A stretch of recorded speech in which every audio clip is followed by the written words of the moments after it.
कभी देखा नहीं है, पर इतनी तेज धूप है, आप लोगों को भूख प्यास लग रही होगी। आप लोग अंदर चलकर कुछ खा लीजिए। महिला की बात सुन पहले एक बुजुर्ग ने उससे पूछा, क्या तुम्हारे पति घर पर हैं? वो तो इस वक्त काम पर गए हैं। तो हम आपके घर नहीं आ सकते। शाम को जब महिला के पति काम से घर लौटे तो उसने पूरी बात अपने पति को बताई। सारी बात सुनने के बाद पति ने तीनों बुजुर्गों को शाम के खाने का निमंत्रण देने को कहा।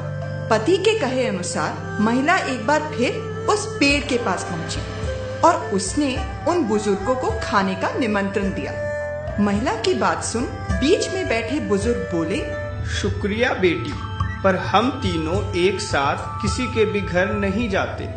पर ऐसा क्यों?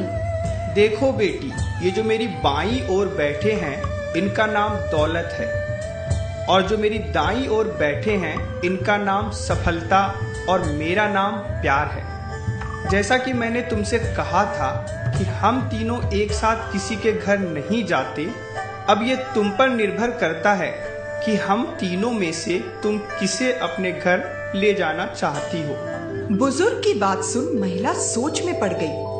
उसके लिए निर्णय कर पाना थोड़ा मुश्किल हो गया। उसने सोचा क्यों ना अपने पति की मदद ली जाए। वो भीतर गई और उसने अपने पति को सारी बात बताई। पत्नी की बात सुनने के बाद पति बोले, मुझे लगता है हमें दौलत को अपने घर ले आना चाहिए, क्योंकि उसके आते ही हम माला माल हो जाएंगे।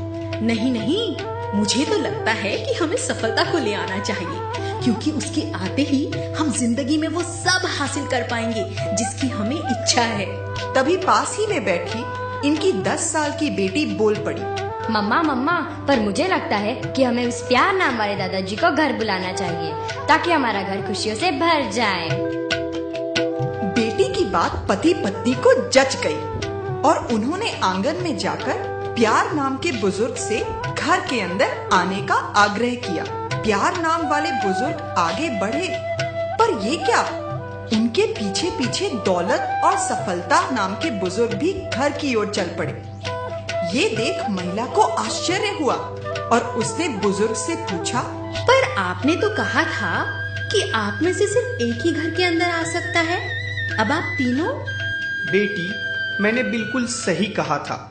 अगर तुमने दौलत या सफलता में से किसी एक को चुना होता तो बाकी दो घर के बाहर ही रह जाते, पर क्योंकि तुमने प्यार को चुना है, सो जहाँ प्यार रहता है वहाँ दौलत और सफलता तो खुद ब खुद चली आती है।